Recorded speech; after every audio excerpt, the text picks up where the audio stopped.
Hi everyone, and welcome to a very special Talking Insomnia episode. We have Camille with us. Welcome. Hi, Danielle. Thank you for having me.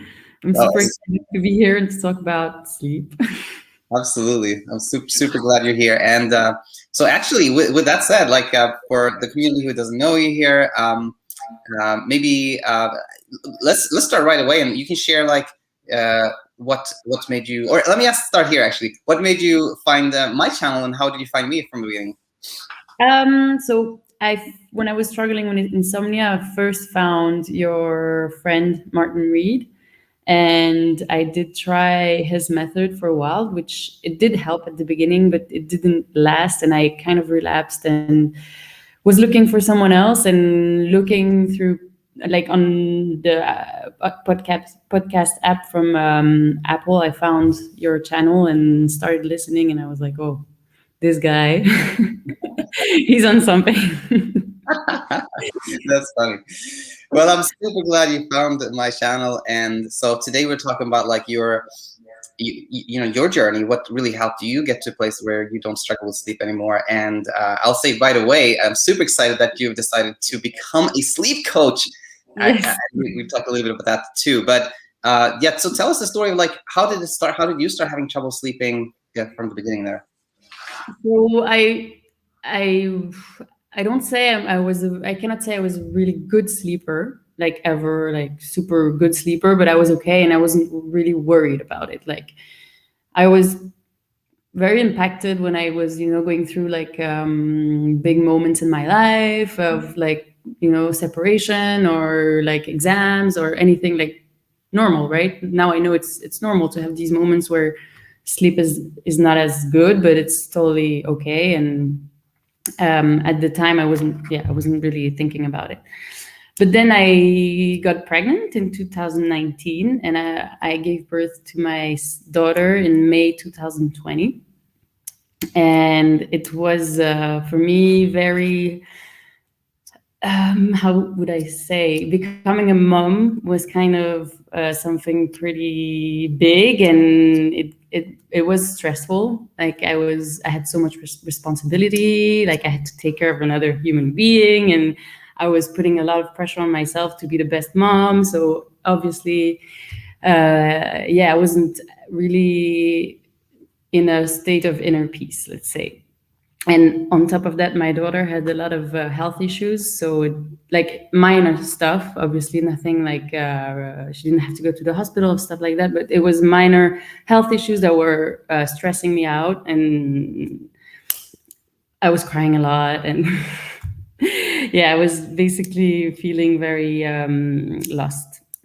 And my midwife told me something that I think started my insomnia. She told me being tired is the enemy number one of a new mom. Like you need to sleep, you have to sleep.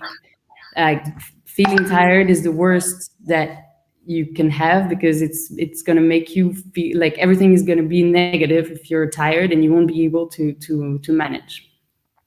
And so when my daughter was 2 months old and I was still breastfeeding at night, she would wake up and I would breastfeed her, and then I would lie awake in my bed. Like the first night that happened, I was so anxious, because I was like, how am I, like, I need to sleep. I have to sleep. If I don't sleep, how am I going to be able to manage everything and to live up to my responsibility, right?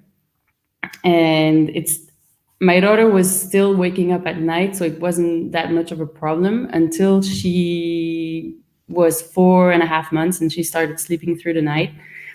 And I would keep on waking up, at 1, and then at 3, and then, but at the beginning it was only maybe half an hour, 40 minutes, wasn't that bad. And I got the brilliant idea of buying a Fitbit to track my sleep, because I'm a bit of a control freak like that. And so I was like, okay, now I need to see how many hours of sleep I'm getting. Like, I need to be really on top of my health so I can, be a good mom. And I know this was like also not a good idea now, because obviously when I did it, it's just because I wanted to improve my sleep.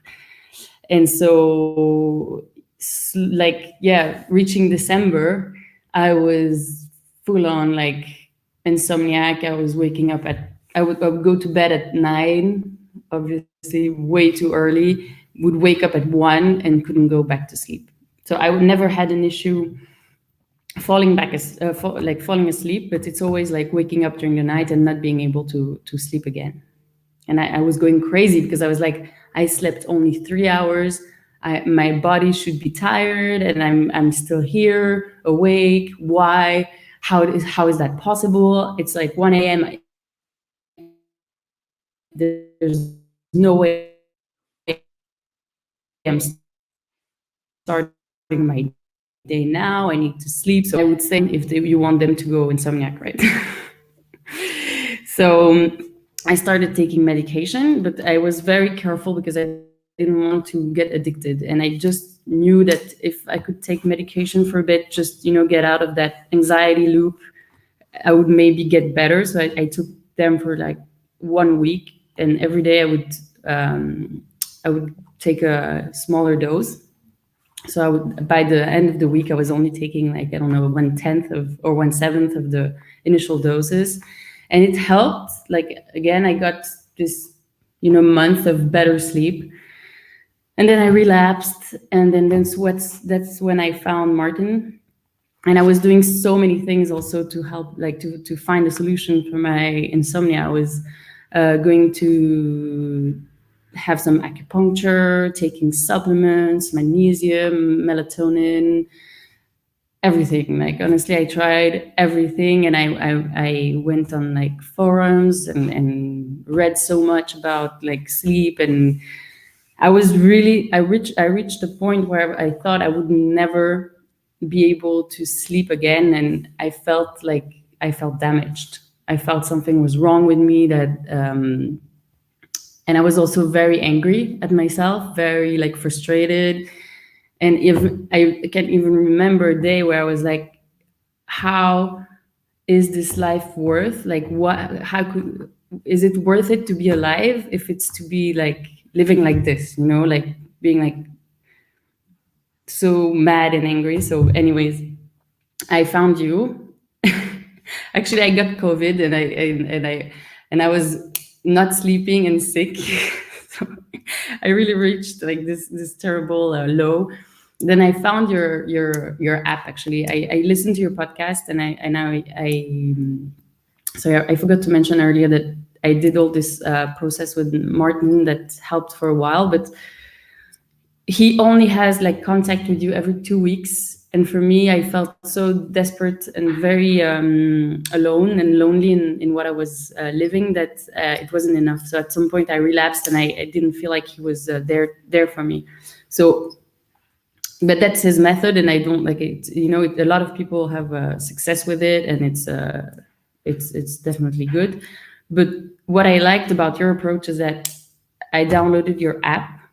And so I had this like daily doses of information, and I wasn't looking online anymore for like, misinformation or like sleep hygiene tips and stuff like that.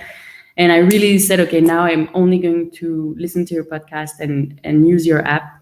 And it basically, that was beginning of June, and now we're like end of July, and I slept amazing last night, and I don't worry about sleep anymore, and I feel like great, and that's it. That's amazing. So glad to hear this. Really, really, really. And we'll talk about some more details and things that I think will be really helpful to the community. But just hearing, like, I felt damaged. I was always angry at myself, and now, those things are totally different. So powerful. Yeah. Now, by the way, one thing I was thinking about as you were talking was like during this intense era of like, or time period of like the struggle, like how were you coping during the day? How were you able to take care of your daughter and things like that? So first of all, I love horse riding. So I was going to ride my horse, and that would, switch my mind of it, and I would always feel like super energized after it. Like, definitely, if you have something you love and you just go for it 100%, it makes you forget basically everything that you're going through. So that really helped me. And my daughter, I do have some help, so that was good also, because I didn't feel, when I was feeling like too overwhelmed, I had someone to help me, and that's definitely also made a difference. Very glad. Yeah. It was tough, but you had help, and you maintained like things that you still like thinking about. You did that even when you were tired. Yeah, and one of the first thing that I learned about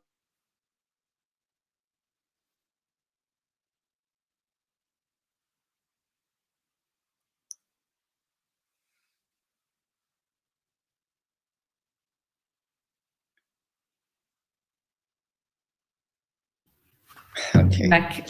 Sorry. Oh, you're back. Oh, I was just about to Hello? to do something, but okay, you're back. Yes. So yeah, basically, don't build your life around sleep. Whatever you're going through, if you're tired, or just go out, do something. CP.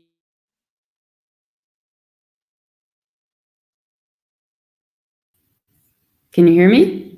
Yes, I see people. I think you said, yeah.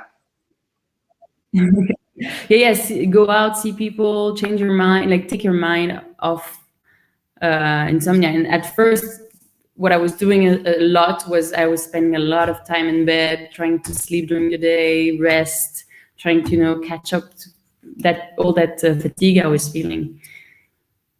Absolutely. And it really puts you even deeper in the negativity, actually, to do that, because you feel you can't make yourself sleep, and so you're feeling frustrated with yourself and feeling like you're not able or not good enough, and definitely not a good solution. And let's see. So again, yeah, as you pointed out, Martin Reed is my good friend, and he's amazing in what he does. But yeah, there are some, like, what I think of like as kind of that can get a little tricky when you approach things from like the kind of CBT-I based or CBT-I that approaches, that it can be a little rigid, and often you can come out feeling like things are you're doing well, you have some control, but that idea that you can control things actually is a little bit problematic. But that said, I was also thinking like you probably learned a lot about like how supplements aren't helpful, how trying to sleep isn't helpful, and things like that, which was probably helpful. So you did see things. You did see things become better. It was helpful, but it was mainly the lack of kind of like, or was it that you had like an episode where there was a lot of anxiety and you felt like that you needed a little bit more day-to-day support, or what was helpful? It was, I think what really switched everything was natto. Like, definitely that, I do a lot of yoga, and I never thought about applying that philosophy to sleep. And when, I first heard you talk about it, I was like, oh my God, this makes so much sense. Like, just, whatever you're applying to your yoga practice, just apply it to sleep. And that also was very helpful. But having your app every day and being able to have that daily support, I would say, like, I feel like, or at least from my perspective, I was feeling super lonely in my journey, because I wasn't, my husband was sleeping super well. Like, no one in my family has insomnia. And so I was kind of like, a bit feeling like alone. And this app just changed everything, because you have it every day. You can reread through information, and it, there's this little like routine where you're like, okay, today I slept well.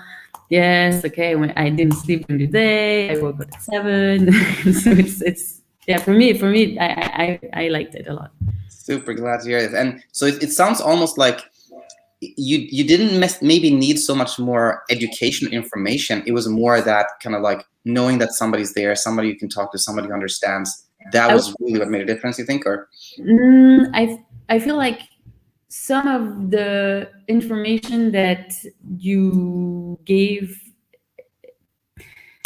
it's mostly also about control. Like, I don't think I felt that I would say that nuance. I don't know if that's a French word, but I don't know if No, it works in English too. Nuance, yeah. With Martin. And also, at some point I was writing emails and I was like, I'm feeling so stressed because I'm afraid, like I want other children. I was like, I'm afraid my insomnia is going to, my body is going to shut down and I won't be able to have other children. Or how am I going to manage if I have other children? And his answers were like, I wasn't feeling like he was really getting me. And that's when, and through your app, there's this chat option and it's quite quick too. And you have this feeling that I don't know, it was different. Yeah, it's a different, like now that we're speaking more, I think it, the sort of like the CBT-I based approach, I think it can work really well for some people who like that sort of like, this is the way you do it exactly like this, etc. But yeah, my approach is much more like kind of like the yogic philosophy and that gentleman, which I think can be and also you learn how it's all about you. Like there's nothing to go get outside of yourself. It's like so empowering too. It's like it's only. And it's an inner journey, and it's beautiful. Like it's very gratifying. Like when you're like, I was able to solve it myself. Like I didn't have to go see someone, or I didn't have to. It's just I dealt with that myself. Like I did it. 100%. And here, this has become one of my favorite questions, which is, having taken this journey and seen what you saw, like, do you find that you can apply this to other kind of areas of life? Definitely, so much.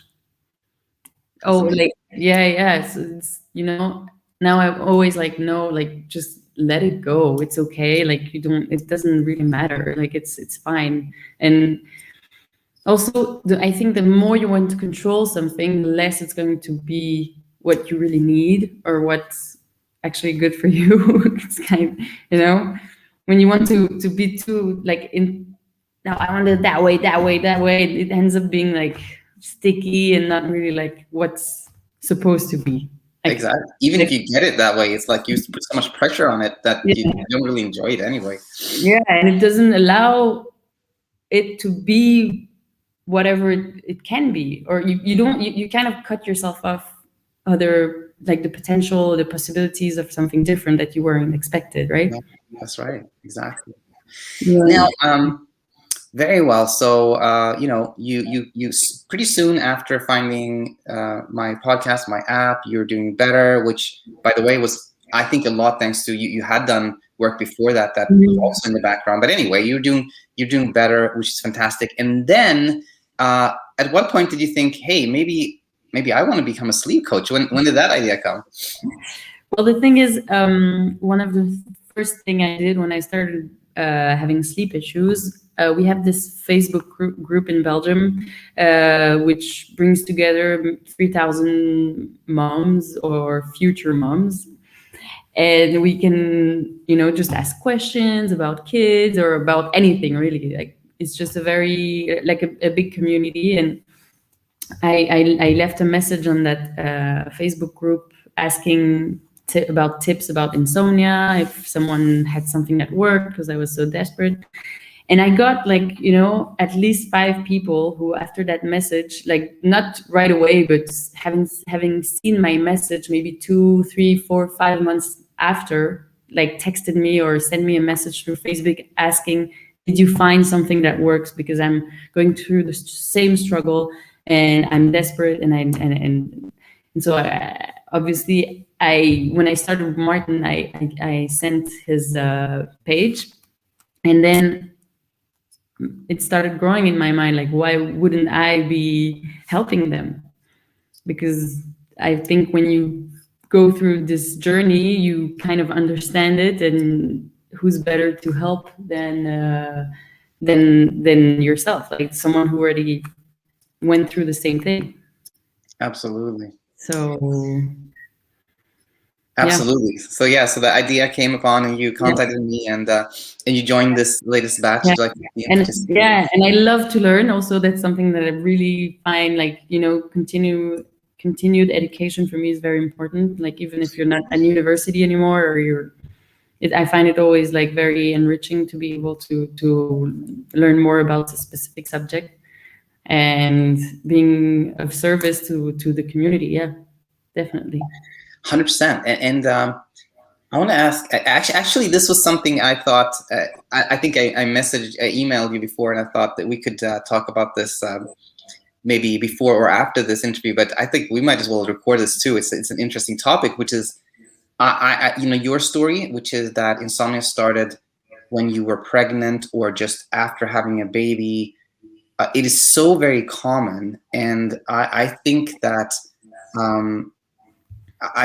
if someone, or let me put a little bigger picture here. I think the future of coaching at some point is going to be that it's going to be more niche. That someone is going to be like, I work with people who are really athletes that have trouble sleeping, for example, or I work with kids that are age 5 to 9, and I think one kind of niche within sleep coaching that I see happening is someone who sort of like specializes in kind of women's health, menopause, pregnancy, postpartum, that thing. I think it's so needed because your story is so very common, and I didn't realize that until I started the app. And I think many moms are very busy, and an app is very practical for them. So that's why I got so many clients that had exactly your story. So anyway, what do you think of this idea to have like almost like a specialty or a track like in this? I think, yeah, I think it's great. I think it's exactly what we need, and also being able to really identify, because I think each track would have their own like challenges and issues, and so the sooner you can identify this, the better you can help the person too. Exactly, so. And I think it's like, on one hand, I think it's true that insomnia always comes from the same place. It's always the same type of fear that drives it. But if you can so relate to, for example, like one common situation is someone says like, oh, I need to feed my baby every 3 hours, so I wake up every 3 hours and I check the time every 3 hours, and then I get like, if you just know about the situation, like, yeah, I had many clients exactly like that. That's so helpful, I think, right? Yeah, for sure. I mean, definitely. So we'll see. Yeah, I'm working on those tracks, and maybe you'll be like a guinea pig for that track. I love that. That would be amazing. Very well. Well, yeah, I just want to say actually, like, to someone, let's say someone hears this and is like, oh my gosh, I'm just the same. I just have a baby, and all these things are happening to me. I'm at a loss. What would you say to that person, Camille? But first of all, I think it's important to take the pressure off being a good mom. Like, you have to sleep to be a good mom. It has nothing to do. Like, it's not related. And it's like, you need to be, when you're a new mom, you need to be kind to yourself. But like, you're learning something new. You're learning to be a mom. Like, it's challenging, and it can be tough, but it's also like, you don't have, like, the only thing your baby needs is you being there with them, and being just trying. It's hard to explain, but I would say, yeah, don't put too much pressure on yourself. Just 100%. I mean, I don't know. I think you just said the most important thing, which is that imagine if you, something that's so close to your identity, being a father or a mom, if being able to be a good mom depends on how much you sleep, oh my gosh, the pressure from that is just immense. And no wonder that your sleep gets so bad. Like, if you're making it depend on your sleep, you're just, it's like, we know we can't force ourselves to sleep, so it's not happening. But anyways, it's also, I want to say, a new mom that's who's going through insomnia, you will get better, and you can sleep, and there's nothing broken about you, and you're gonna get through this. 100%. Totally agree. So yeah, we'll end there, and I want to say just thanks so much for coming on, Camille. Look forward to maybe having you on another time, maybe doing open class, and follow your path towards learning and helping out your community. Yes, I still have a lot to learn, and I'm very eager. And thank you so much for having me today, and thank you for everything you're doing for the insomnia community. Thank you so much, Camille. Thank you so much. Bye.